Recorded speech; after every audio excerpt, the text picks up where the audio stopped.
Soc Pilar Dols, soc nascuda al territori, soc de Morella i tinc quasi 80 anys. Porto la direcció de la Galeria Cànem des de 1974. Quan se diu pareix que no sigui res, però és pràcticament tota la vida. Vam crear la Galeria Cànem, érem una sèrie de socis, per donar la visió de lo que s'estava fent en el moment i sobretot per esperonar o per estimular els creadors del territori.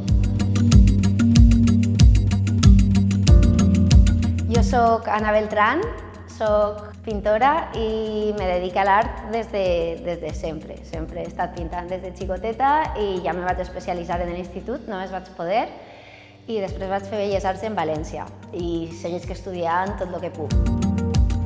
La meva carrera més professional va començar en Itàlia, en Venècia, perquè vaig estar treballant en la Bienal de Venècia, pintant allí. Després vaig viure un any en Mèxic, en Mexicali, que allí vaig començar a fer animació, dibujos animados. I després d'aquestes residències d'estudiant vaig continuar fent residències, vaig estar en Funchal, vaig estar un any treballant en Eslovènia i des d'entonces vaig seguint manejant-me tot el que puc. Soy Amelia Díaz, editora en Unaria Ediciones, y hace 9 años que creamos la editorial. En principio fue un deseo de publicar poesía y literatura infantil y juvenil. Publicamos poesía moderna, poesía actual. Alguna vez nos han traído libros o nos han ofrecido publicaciones de poesía clásica, pero no es lo que nosotras queremos hacer, porque eso ya lo ha hecho mucha gente y muy bien hecho. Entonces hay que apostar por lo nuevo dentro de que sea de calidad, no solo porque sea nuevo, obviamente. Y dentro de esa poesía, pues mi gusto personal, pero no como editora, como Amelia, es la poesía social, de crítica social. Jo soc feminista, és de tots conegut que Pilar Dols és una feminista convençuda. I el feminisme per mi és viure. O sigui, és una cosa que se viu personalment, però després col·lectivament per portar-lo endavant. La galeria ha sigut un lloc fantàstic per fer-ho. A la galeria ja l'any 76 vam fer unes jornades sobre les agressions a les dones. Tenim fotos i tenim coses perquè ja teníem aquesta cosa. I moltes vegades, moltes dones que venien a la galeria, efectivament tenien unes discriminacions.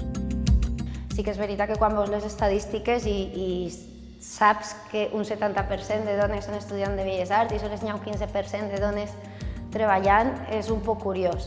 També és veritat que jo me manege en un àmbit encara un poc emergent i, per tant, així n'hi ha moltes més dones. I van deixant de haver-ne quan més amunt puges. I crec que és algo molt important, que sí que hi ha discriminació, que podem veure en els números, sobretot, si estudiem les estadístiques, i crec que, sobretot, les que som més privilegiades i podem treballar d'una manera més lliure, tenim que seguir reivindicant que és necessari que seguisca lluitant per la igualtat. Nosotras, cuando valoramos una obra, valoramos la obra, no valoramos a la persona. Tenemos un equipo de valoración de 5 personas y yo envío los que a mí ya me han llamado la atención, que son originales, que tienen una buena historia, que están bien escritos. Se lo envío a los demás de manera anónima.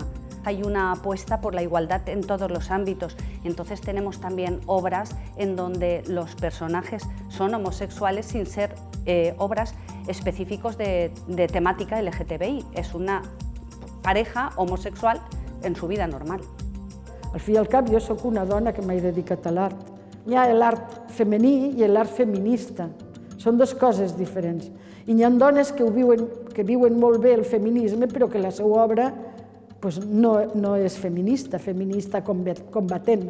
Però sí que hi ha una mirada, mentre les dones tinguem unes oportunitats diferents dels homes, tenim una mirada que potser els homes no poden aportar.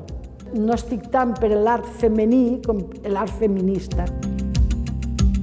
Jo sempre treballo sobre la dona, també un poc perquè és el que jo visc i com em reflectís, no? És algo que potser me ve més per empatia.